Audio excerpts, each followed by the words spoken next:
sabia que podemos descobrir quantos animais, fungos, plantas e bactérias existem em um lugar apenas com o solo ou a água? Oi, eu sou Isabelle e vim falar com vocês sobre DNA metabarcoding. Mas calma lá, não se assuste com o nome que já já vou explicar. Primeiramente, lembremos do DNA. O DNA é o material genético que existe em todos os seres vivos.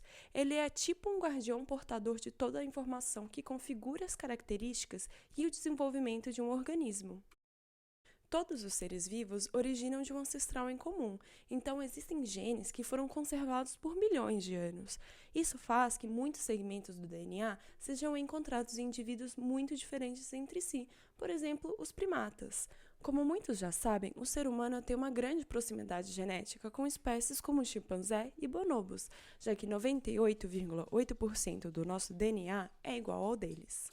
Mas também temos 97,5% de similaridade genética com camundongos, 90% com gatos e 75% com vacas.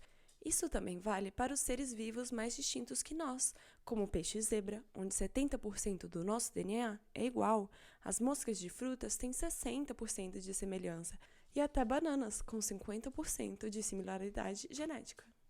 Essas são as semelhanças, mas e as diferenças? Para a identificação de grupos ou espécies, os geneticistas pegam algumas partes do DNA que são únicas e exclusivas para determinados grupos, podendo ser cromossomos inteiros ou segmento deles. Estas regiões são denominadas de marcadores moleculares. São graças a estes marcadores que hoje em dia cientistas podem fazer a identificação de espécies sem mesmo vê-las. É isso mesmo! Recentemente foi criado o conceito de DNA ambiental, ou eDNA, do inglês Environmental DNA. Este se trata de todo o DNA encontrado no ambiente, em substratos como a água ou o sedimento, onde os organismos vivos deixam o seu rastro. O DNA pode ser encontrado pela liberação de pele, fezes, muco, restos de decomposição ou só mesmo pela passagem de organismo no local de estudo. O substrato pode, então, ser rapidamente coletado e levado ao laboratório para análise. Tradicionalmente, os pesquisadores identificam as espécies por processos mais invasivos e caros, tipo pescando os organismos, usando equipamentos de filmagem ou mergulhando para ver a sua presença no local. Nestes processos, não é possível identificar todos os tipos de organismos presentes. Eles também potencializam danos no ambiente, podendo ser mais caros, demorados e até inviáveis, dependendo do ambiente de estudo. Além de dar resultados mais rápidos e ser não invasivo, o estudo do eDNA tem alta capacidade de identificação de organismos no local, podendo até detectar espécies raras e difíceis de capturar ou observar tradicionalmente. Por exemplo, um estudo de 2018 encontrou 40% mais espécies de tubarão em um arquipélago no Oceano Pacífico do que estudos que fizeram identificação por meio de mergulho.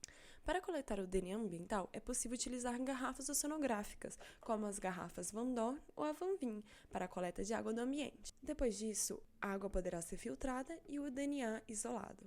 Todo o DNA será então extraído do filtro e concentrado para fazer as análises. Inicialmente, as amostras terão o DNA de todos os organismos do local, mas quando se quer identificar as espécies no ambiente, será necessário fazer o metabarcoding.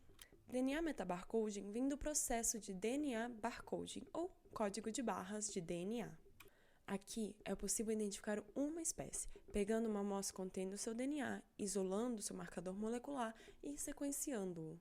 Essas sequências serão comparadas com um banco de dados de sequências para encontrar a espécie a qual pertence aquele DNA, como se fosse um código de barras ou uma impressão digital, para identificar o organismo pertencente àquele material genético.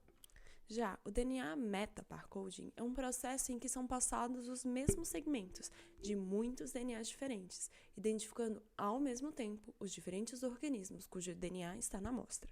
Ou seja, no barcoding, pode-se identificar uma espécie por vez, enquanto no metabarcoding, várias espécies podem ser identificadas em uma única análise. Para a realização do barcoding ou metabarcoding, primeiro o DNA é isolado, depois é feita uma PCR, que é uma técnica para se isolar uma região de interesse do DNA. Depois disso, é feito o tratamento dos dados e, finalmente, a identificação das espécies ou grupos taxonômicos. A PCR, ou reação em cadeia de polimerase, é uma técnica utilizada para amplificar ou copiar segmentos específicos de DNA. Você já deve ter ouvido falar sobre a PCR se já fez um teste de Covid-19, onde utilizam desta técnica para saber se você está contaminado com o vírus. Com um pouco do muco do nariz, realizam a PCR para isolar e identificar a presença do vírus no corpo. Para o DNA ambiental, são utilizados primers específicos, porém universais, que vão se conectar às regiões dos marcadores moleculares escolhidos e multiplicá-los. Este processo contém 3 etapas. A primeira é a desnaturação do DNA. Aqui, a solução é esquentada a 96 graus Celsius até que as fitas de DNA se separem. A segunda etapa é o anelamento, onde a solução é esfriada até 55 graus Celsius, permitindo que os primers se juntem às fitas de DNA. Na terceira etapa, ocorre a extensão, onde a solução é reesquentada a 72 graus Celsius, permitindo que a polimerase se junte e produza uma nova fita de DNA. Essas etapas são repetidas cerca de 30 vezes e podem gerar mais de 1 bilhão de cópias dos segmentos. Estas cópias serão sequenciadas e processadas, o que permitirá a classificação dos organismos.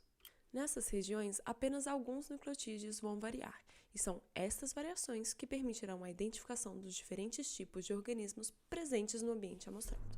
Resumindo, o eDNA metabarcoding se trata do processo de coleta de água ou sedimento de uma determinada região, a extração do DNA dessas amostras, multiplicação de segmentos do DNA por PCR, sequenciamento destes e, posteriormente, por processos de bioinformática, a identificação das espécies.